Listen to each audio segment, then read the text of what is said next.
इधर निकाय चुनाव की रणभूमि में उतरते उतरते सपा रालोद गठबंधन में टकराव शुरू हो गया है। कई सीटों पर सपा और रालोद दोनों ने ही अपने अपने प्रत्याशी मैदान में उतार दिए हैं। हैरत की बात यह है कि इस वक्त कोई भी पीछे हटने को राजी भी नहीं है। वहीं रालोद ने मेरठ नगर निगम में महापौर पद पर अपना उम्मीदवार उतारने की घोषणा कर दी है, जबकि यहां भी सपा ने अपना प्रत्याशी घोषित कर दिया है।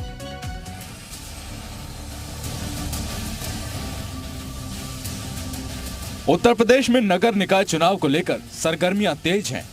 सभी राजनीतिक दल तैयारियों में जुटे हुए हैं। सत्ताधारी भारतीय जनता पार्टी समेत अन्य दलों ने चुनावी मैदान में अपने कई प्रत्याशियों को उतारने की घोषणा कर दी है। इसी बीच समाजवादी पार्टी और राष्ट्रीय लोकदल गठबंधन में तलवार खींचती नजर आ रही है। दोनों ही पार्टियों ने कई निकायों में आमने सामने अपने अपने प्रत्याशी उतार दिए हैं। इससे न सिर्फ सपा और रालोद बल्कि यूपी के सियासी गलियारे में हलचल मच गई है। नगर निकाय चुनाव से पहले सपा और आरएलडी के गठबंधन में सेंध लगती नजर आ रही है। दोनों ही पार्टियों ने कई जगह से एक ही सीट पर अपने अपने दावेदार खड़े कर दिए हैं और कोई भी समझौता करने को तैयार नहीं है।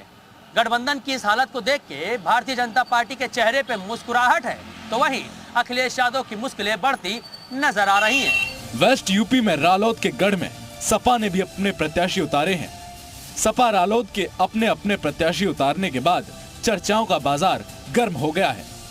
माना जा रहा है कि गठबंधन टूटने के कगार पर है। मेरठ, बागपत, बिजनौर समेत कई जगहों पर सपा रालोद के प्रत्याशी आमने सामने खड़े हैं।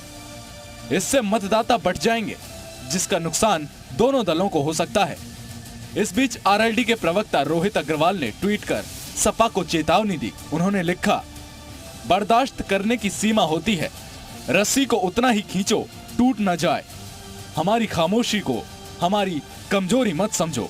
जिला स्तर पर कार्यकर्ताओं में मतभेद है, उसको हम लोग मिल बैठ करके सुलझा लेंगे।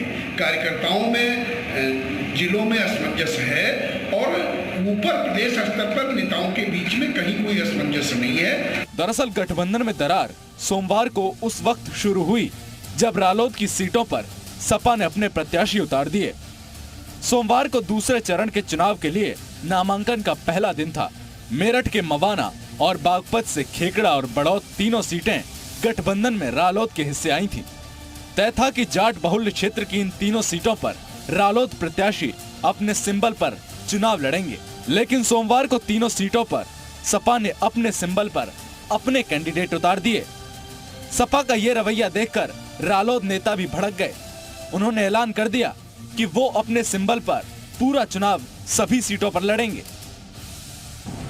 देखिए, सपा और आरएलडी के बीच में कोई ऐसी बातें नहीं चल रही। मुझे नहीं समझ में आ रही अफवाह कहाँ क्यों लोग फैला रहे हैं। समाजवादी पार्टी और राष्ट्रीय लोकदल एक मजबूत गठबंधन है और ये गठबंधन भारतीय जनता पार्टी को हराने जा रहा है, इसलिए डर के वो इस तरह की बातें करते हैं। आपको बता दें कि 2022 विधानसभा चुनाव सपा और आरएलडी ने मिलकर लड़ा था।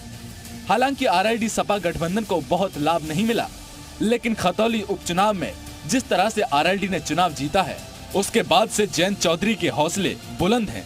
ऐसे में आरएलडी वेस्ट यूपी में अपनी राजनीतिक आधार को पहले की तरह मजबूत रखना चाहती है, लेकिन सपा जयंत चौधरी के पिछलग्गू बनकर नहीं चलना चाहती है। यही वजह है कि सपा और आरएलडी दोनों ही पार्टियों ने निकाय चुनाव में अपने अपने प्रत्याशी उतार दिए हैं। इस तरह से दोनों के बीच रार खुलकर सामने आ रही है। ऐसे में अब देखना है कि 2024 के लोकसभा चुनाव तक क्या आरएलडी सपा का गठबंधन बरकरार रहेगा। ब्यूरो रिपोर्ट, जी मीडिया। और इसी के साथ इस बुलेटिन में फिलहाल इतना ही। रुकेंगे एक छोटे ब्रेक के लिए।